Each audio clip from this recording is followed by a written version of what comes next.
Okay, today we're going to be looking at section 9.1. This is solving systems of linear equations by substitution and elimination. So I'm taking you through the learn section right now. So here we see three different scenarios of systems of equations. So system is two or more equations. We're going to graph them on the same plane, and one of three things will happen. Either they will cross at one point, which that's what's going to be your solution.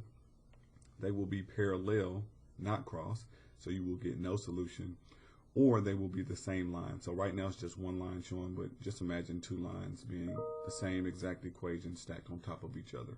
So there are some terms that you want to be familiar with. Consistent means you get a solution, okay, if there's at least one. So those lines touch at some point. Independent means they are separate lines. So those lines stand alone. This one says inconsistent means those lines do not touch. You do not get a solution. And these will also be independent. So this will be inconsistent and dependent. And then we have consistent and dependent. So consistent, again, we get a solution. Since they are the same line, that means every point on the line is a solution. So there would be infinitely many solutions in case 3. So here are those definitions in mathematical terms kind of spelled out. System with no solution is inconsistent. System that has at least one is consistent. And then with exactly one solution, is independent. Those lines are independent. And then, so a consistent system, so they've upgraded this definition. So it has to have a solution, exactly one, and it's independent. And then consistent system with one solution must have infinite number of solutions. A consistent system with more than one solution must have an infinite number of solutions. It's called dependent. Okay. So that one's changed a little bit. It used to just be one line, or now it's tied to the number of solutions.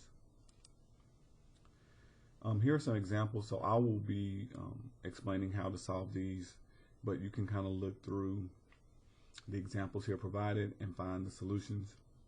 You have two equations. They show you where they intersect. The solution of this system will be the order pair 2, 3.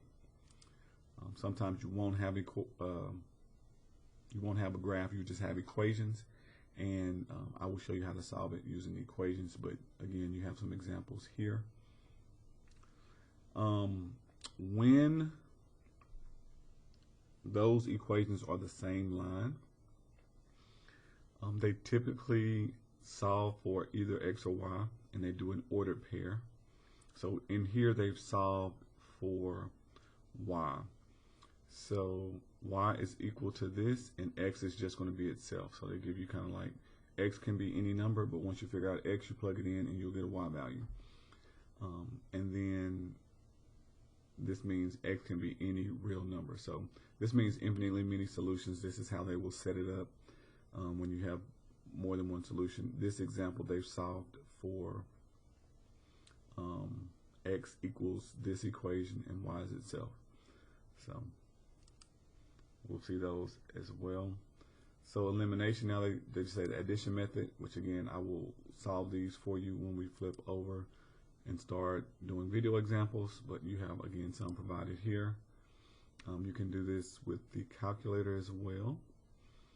Okay, so I can show you some calculator methods when it comes to graphing.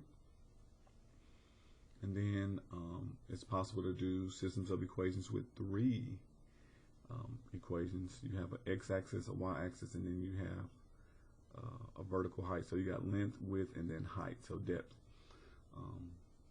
which we can look at some of those if they arise as well, which looks like we may see some with 3 solutions, and I will show you those as well.